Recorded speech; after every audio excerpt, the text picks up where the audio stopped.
she saw her master stark naked. Jeez! The rest of the divine letters stuck in her throat. Then she felt something like a sledgehammer on her forehead. It was headache from the severe alcoholic intake. Then she covered her eyes in shame as tears rolled down her cheeks.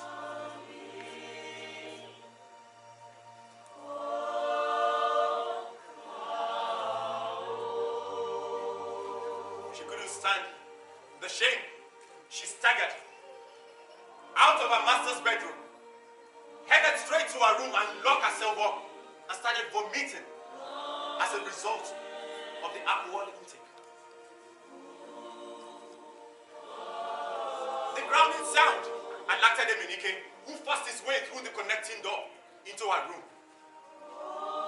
He helped her until she felt better. Then, Ezima said that she wants to leave the Prime Minister's house. But Emenike objected, saying that she should wait until she finds a new job. Since then, Ezima would not even step out of her room. Neither did the Prime Minister question her deliberate absence from work.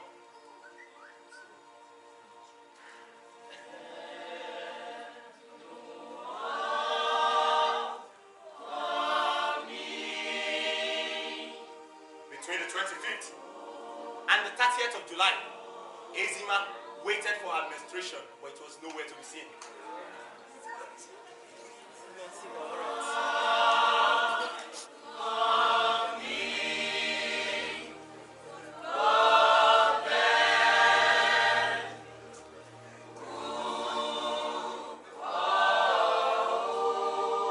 Could she be pregnant?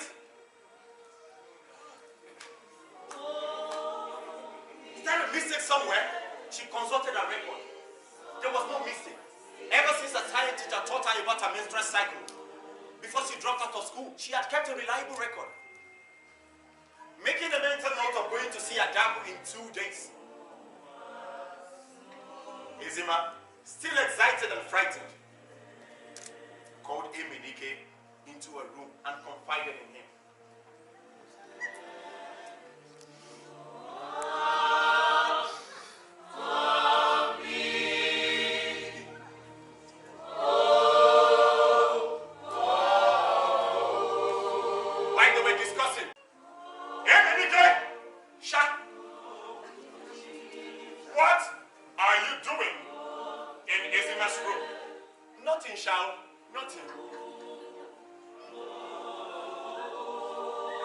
Ezima, sir, what is wrong with you?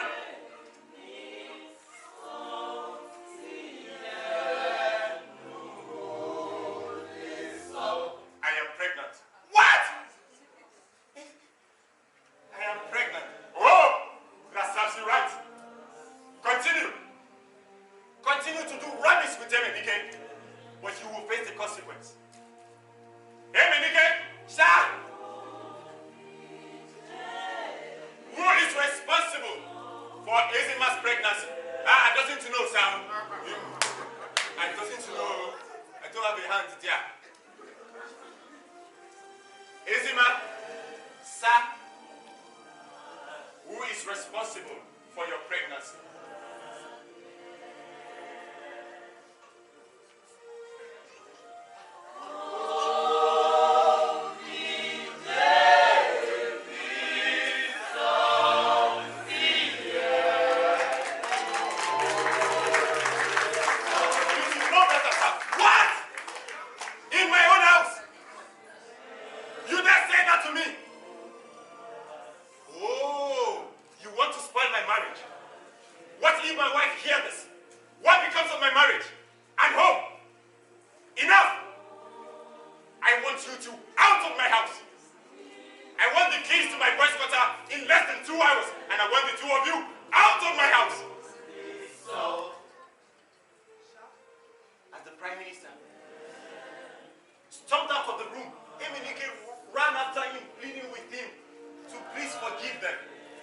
what the Prime Minister had in his heart and ordered him out of his sight.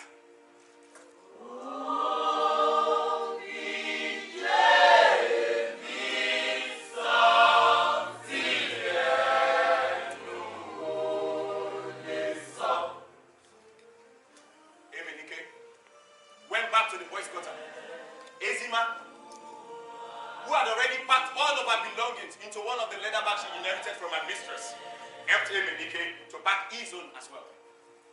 They carried their load on their head and headed out of the house.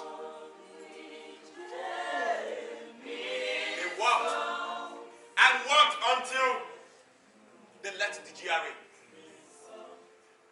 As they approached the town, Ezima remembered the Okafos, and they went straight to Mr. Okafor's house, thinking he would allow them stay in his uncompleted building. The new occupant explained to them that Mr. Okafor, who was recently crowned the new Igwe of his local community, has sold all of his property and traveled to the village with the family.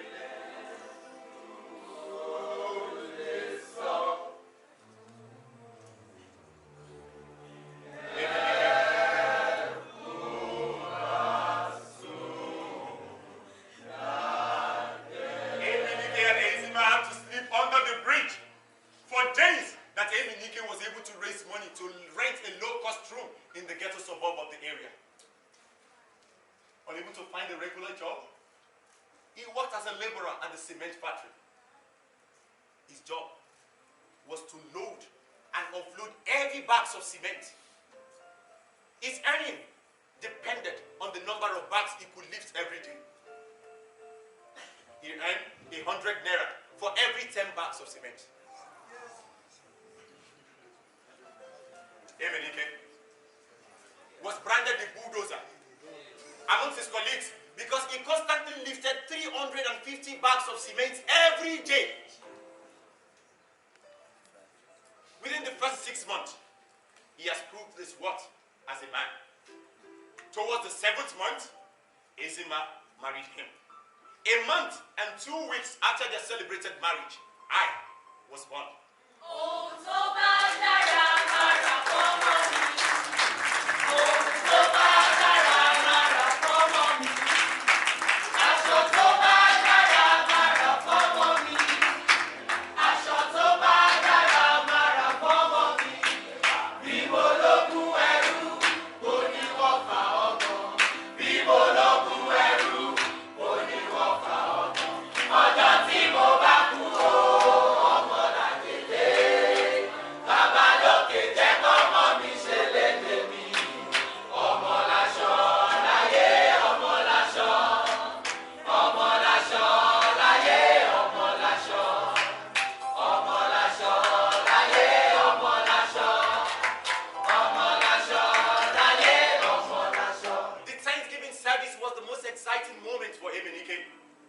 He danced and rejoiced amongst his friends that no one can actually tell the truth about my real father. His strong feelings for my mother and the special way he took care of me gave rise to his famous nickname, Loving Angel.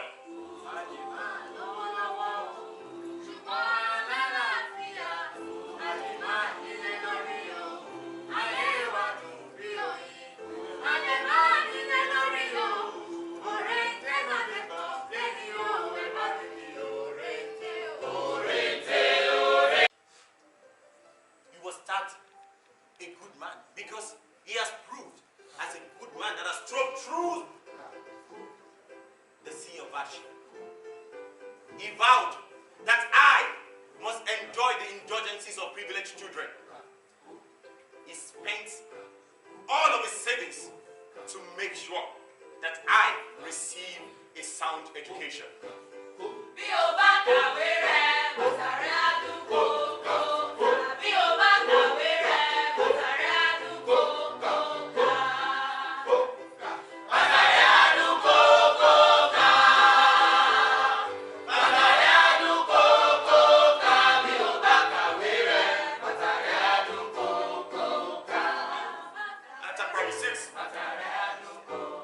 I gained admission to one of the best secondary schools in our area.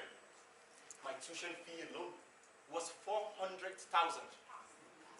Emenike exceeded 450 bags of cement every day.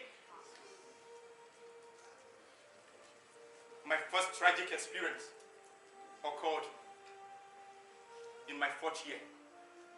On the last Saturday of the 10th, I was in the hall watching a film show where Emenike's best friend, came to take me home.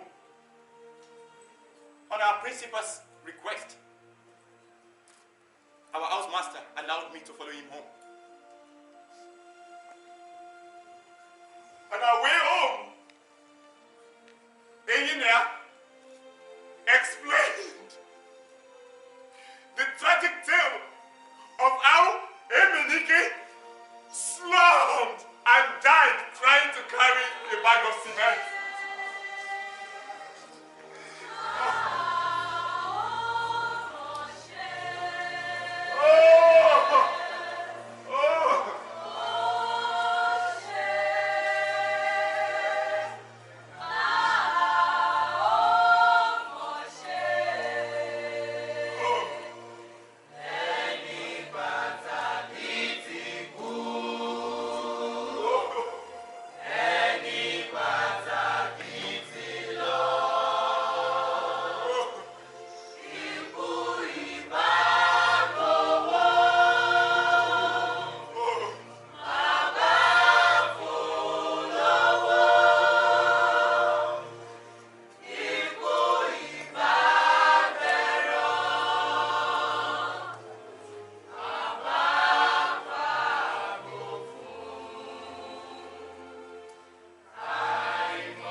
Papa Adedimeji, what happened to my mother's store?